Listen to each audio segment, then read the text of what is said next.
Pada tahun 1895, di sebuah desa yang bernama Lewiliang, Raden Pati Purwokerto beserta kawan-kawannya mendirikan koperasi pertama di Indonesia dengan nama De Purwokertose Hulpen Spaarbank der Inlandse Hoofden.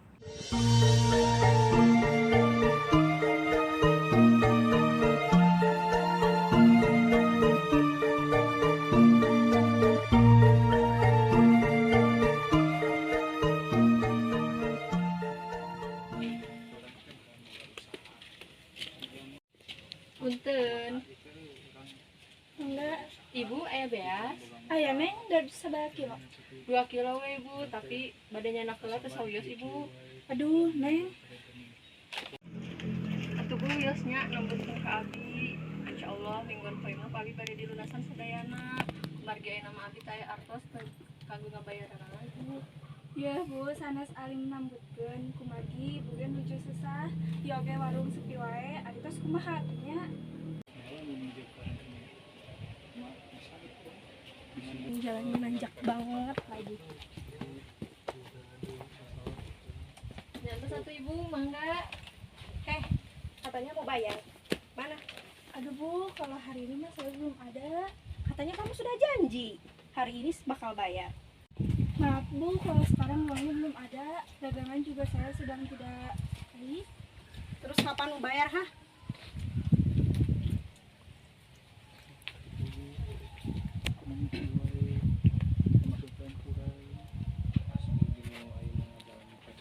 Mengapa rakyatku seperti ini?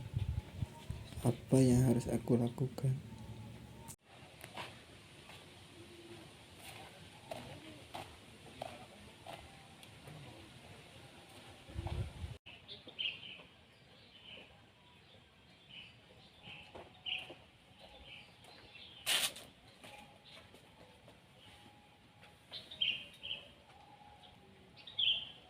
Alangkah baiknya jika saya membantu rakyat tersebut. Hai rakyat, kemarilah.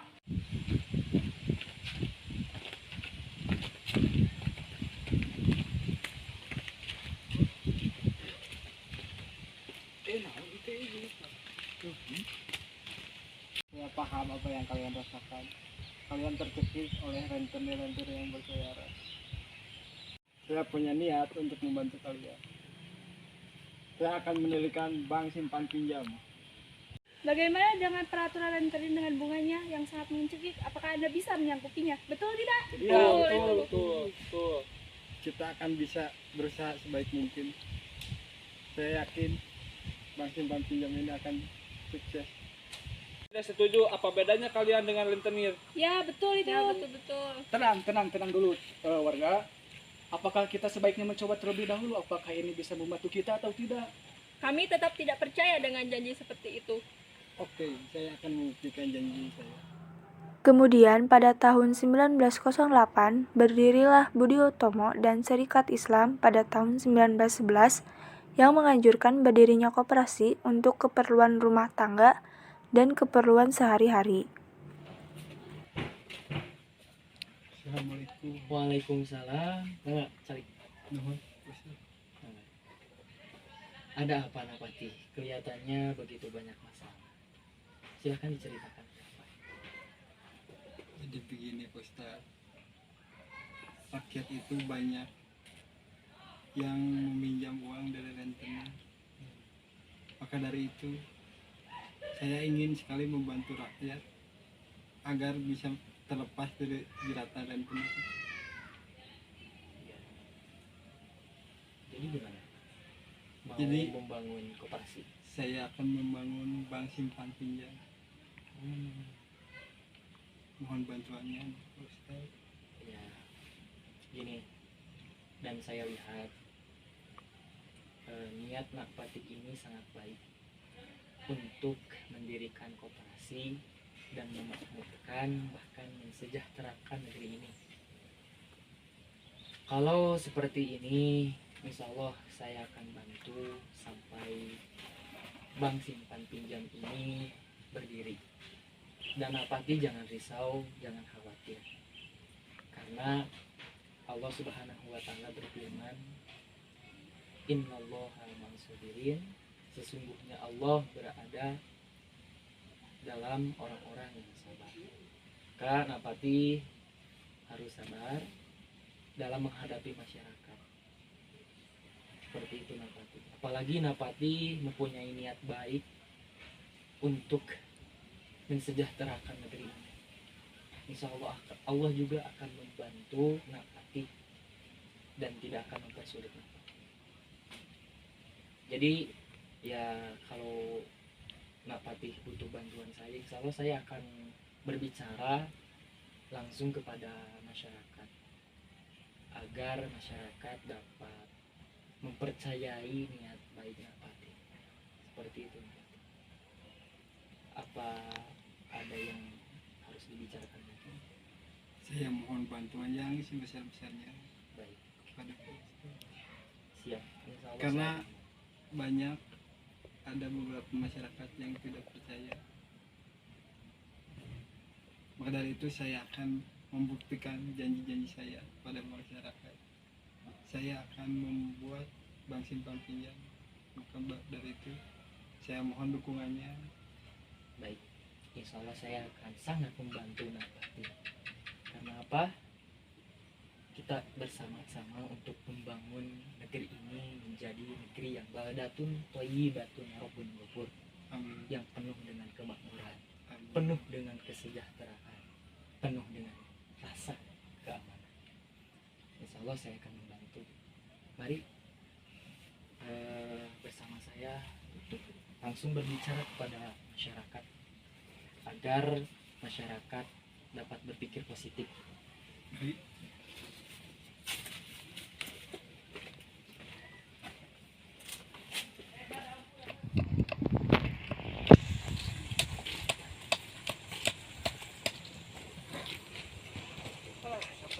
Warga masyarakat, mari kita kumpul. Yang akan dibicarakan oleh saya.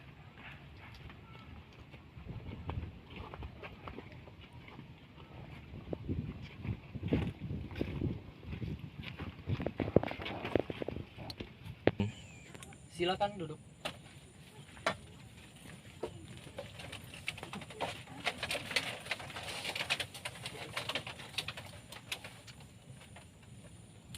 Begini, ada yang perlu saya bicarakan mengenai niat baik Napati untuk mendirikan bank simpan pinjam. Apakah kalian sudah merasakan bahwa dengan adanya bank simpan pinjam ini kalian semuanya merasa dirugikan? Kabar apa?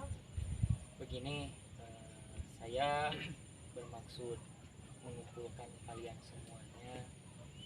Ada sedikit masalah apa yang tadi sempat Napati bicarakan kepada saya, bahwa kalian semuanya itu tidak menerima niat baik Napati untuk mendirikan bank simpan pinjam. Apakah kalian sudah merasakan bahwa adanya bank simpan pinjam ini kalian semuanya merasa dirugikan? Alah, jangan percaya sama anak itu Pak Kiai. Nanti kita terbelit utang lagi. Betul tak? Betul itu. Begini, niat Napati ini baik.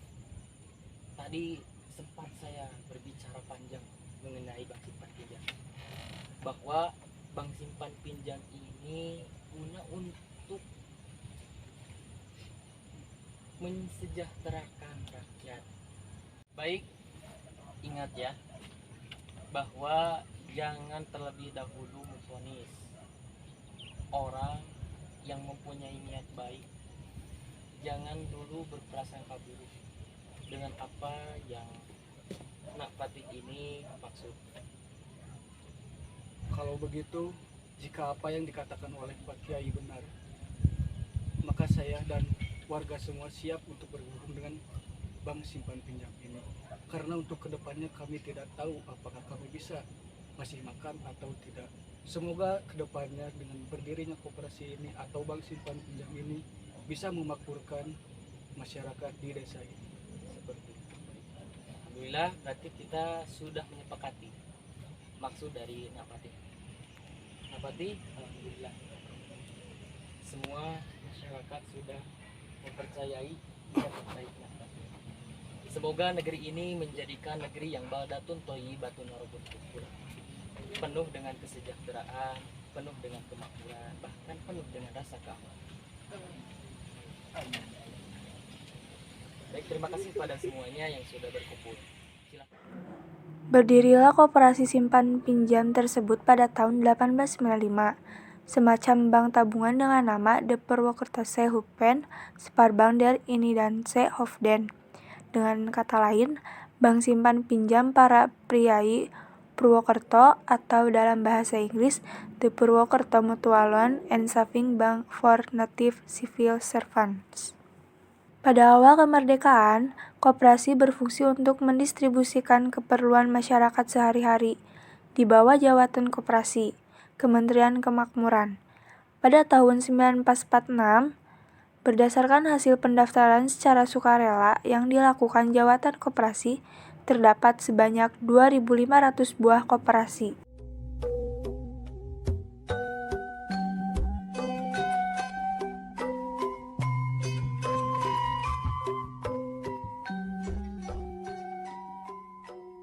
Oke, dengan hasil yang melimpah ini mungkin ini banyak ini membuahkan banyak hasil untuk desa ini. Hei, kemana saja kau? Sudah lama saya mencari Anda. Sekarang mulai banyak perhiasan Anda.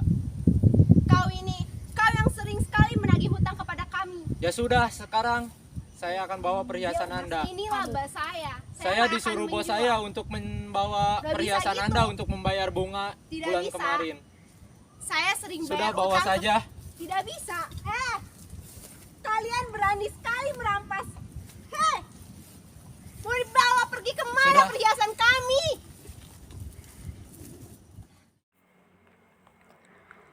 Namun, karena sistem pemerintahan yang berubah-ubah, maka terjadi titik kehancuran koperasi Indonesia menjelang pemberontakan G30 SPKI.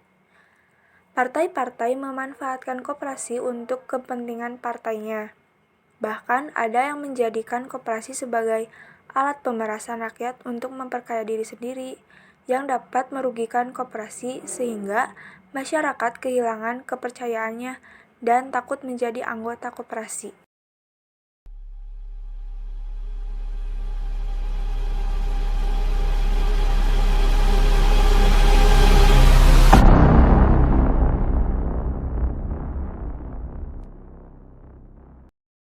Pembangunan baru dapat dilaksanakan setelah pemerintah berhasil menumpas pemberontakan G30 SPKI. Pemerintah bertekad untuk melaksanakan Pancasila dan UUD 1945 secara murni dan konsekuen. Namun keadaannya seperti itu, pemerintah pada tahun 1947 berhasil melangsungkan Kongres Koperasi 1 di Tasikmalaya, Jawa Barat. Kongres Koperasi 1 menghasilkan beberapa keputusan penting, antara lain, yang pertama, mendirikan Sentra Organisasi Koperasi Rakyat Indonesia atau SOKRI. Yang kedua, menetapkan gotong royong sebagai asas koperasi. Yang ketiga, menetapkan pada tanggal 12 Juli sebagai Hari Koperasi. Akibat tekanan dari berbagai pihak, misalnya agresi Belanda, Kongres Koperasi 1 belum dapat dilaksanakan sebagaimana mestinya. Namun, pada tanggal 12 Juli 1953, diadakanlah Kongres Koperasi 2 di Bandung yang antara lain mengambil keputusan sebagai berikut. Yang pertama, membentuk Dewan Koperasi Indonesia atau Dekopin sebagai pengganti SOKRI. Yang kedua, menetapkan pendidikan koperasi sebagai salah satu mata pelajaran di sekolah. Yang ketiga, mengangkat Muhammad Hatta sebagai Bapak Koperasi di Indonesia. Yang keempat, segera akan dibuat undang-undang koperasi yang baru.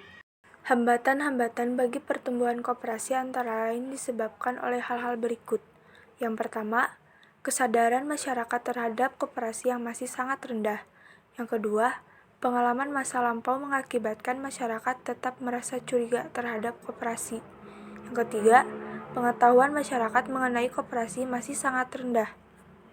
Untuk melaksanakan program perkoperasian, pemerintah mengadakan kebijakan antara lain: yang pertama, menggiatkan pembangunan organisasi perekonomian rakyat terutama koperasi. Yang kedua, memperluas pendidikan dan penerangan koperasi. Yang ketiga, memberikan kredit kaum produsen baik di lapangan industri maupun pertanian yang bermodal kecil. Organisasi perekonomian rakyat terutama koperasi sangat diperbaiki. Cara membantu mereka adalah mendirikan koperasi di kalangan mereka. Dengan demikian, pemerintah dapat menyalurkan bantuan berupa kredit melalui koperasi tersebut. Untuk menanamkan pengertian dan fungsi koperasi di kalangan masyarakat, diadakan penerangan dan pendidikan kader-kader koperasi. Kemudian, pada Juni 1960, Raden Patih bertemu dengan Bung Hatta yang mana pada pertemuan tersebut menjadi cikal bakal bangkitnya kembali perkoperasian. Dan Koperasi Indonesia didirikan pada tanggal 12 Juli 1960 oleh Dr. Andes Muhammad Hatta. Jelas sangat berpengaruh. Dulu waktu masyarakat minjam ke rentenir, banyak masyarakat yang tidak bisa makan. Tetapi setelah adanya koperasi ini, masyarakat alhamdulillah jadi lebih baik. Memang saya dengar sangat berpengaruh tentang koperasi ini. Begitu banyak mendengar tentang koperasi ini, memang banyak perubahan.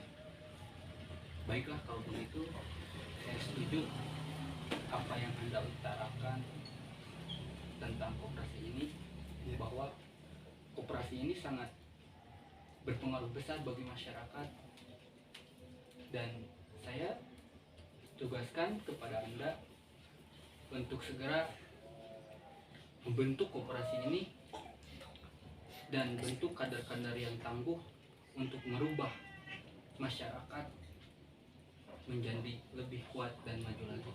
Terima kasih. Baik, terima kasih. Pada waktu itu, beliau menjabat sebagai wakil presiden. Beliau memang ahli ekonomi. Menurut beliau, ekonomi kerakyatanlah yang bisa mensejahterakan rakyat Indonesia. Atas jasanya di bidang koperasi, Dr. Muhammad Hatta diangkat menjadi Bapak Koperasi Indonesia.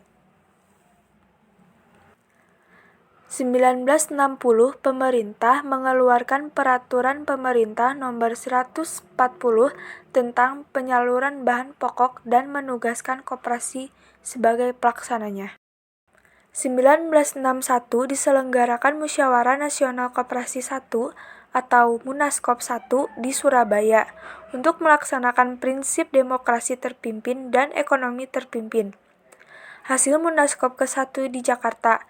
Pada rapat Gerakan Koperasi di Surabaya tahun 1961, istilah untuk kongres diubah dengan sebutan Musyawarah Nasional Koperasi atau Munaskop ke-1 yang mengganti nama DKI menjadi KOKSI atau Kesatuan Organisasi Koperasi Seluruh Indonesia. 1965, pemerintah mengeluarkan Undang-Undang Nomor 14 Tahun 1965 di mana prinsip Nasakom atau nasionalis, sosialis, dan komunis ditetapkan di koperasi. Tahun ini juga dilaksanakan Muaskop 2 di Jakarta. 1967, pemerintah mengeluarkan Undang-Undang Nomor 12 Tahun 1967 tentang pokok-pokok perkoperasian disempurnakan dan diganti dengan Undang-Undang Nomor 25 Tahun 1992 tentang perkoperasian. Peraturan Pemerintah Nomor 9 Tahun 1995 tentang kegiatan usaha, simpan pinjam, dan koperasi. Sejak saat itu, koperasi mulai berkembang dan membantu perekonomian masyarakat dan nasional. Hingga pada Juli 1997, Indonesia mengalami krisis moneter, lembaga ekonomi yang sampai harus gulung tikar. Sebagai konsekuensi, terkendalanya dinamika perekonomian dalam skala nasional. Meski demikian, perekonomian nasional kita masih mampu berlangsung. Karena justru berkat dukungan dari dinamika perkoperasian nasional dan UMKM yang ada, koperasi masih dapat memposisikan dirinya sebagai penyangga dari dinamika perekonomiannya.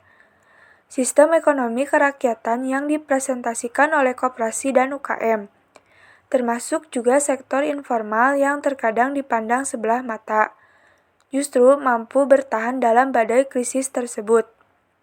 Ramuan utamanya adalah kemandirian sumber daya yang hampir sepenuhnya tidak tergantung pada dinamika lembaga bisnis lainnya. Kemandirian yang umumnya cukup memperlambat perkembangan koperasi sendiri, justru berhasil menyelamatkan kehidupannya, sehingga akhirnya dapat berperan aktif sebagai lembaga ekonomi pengganti dalam dinamika kegiatan perekonomian yang sudah sampai pada titik kos. Koperasi Mahasiswa atau Kopma kemudian hadir sebagai lembaga pengenalan budaya serta wahana pelatihan pengelolaan koperasi bagi kaula muda di perguruan tinggi. Hal ini tidak boleh diabaikan oleh pemerintah. Pemerintah harus menjadi pendukung dan penjamin terciptanya dialektik yang terjadi di kalangan mahasiswa. Hal ini tertentu sangat penting bagi persiapan masa depan ekonomi nasional yang lebih baik. Kemudian setelah itu banyak yang memulai usaha jual beli, membuka jasa, hingga pengolahan produk. Dengan seiring waktu dan semakin membaiknya perekonomian Indonesia dan koperasi, beserta usaha baru masyarakat yang nantinya disebut UMKM, dianggap sebagai salah satu penyelamat perekonomian masyarakat. Karena koperasi dan UMKM ini memiliki peran penting dalam mengurangi angka pengangguran. Peringatan Hari UMKM Nasional bermula saat pelaksanaan Kongres Nasional UMKM dan Temu Nasional Koperasi dan UMKM 2 di Yogyakarta tanggal 25 sampai 26 Mei 2016 yang menghasilkan Piagam Yogyakarta, Tridharma UMKM, dan ditetapkan tanggal 12 Agustus sebagai Hari UMKM Nasional yang mana tanggal tersebut dipilih karena bertepatan dengan hari lahirnya Bung Hatta.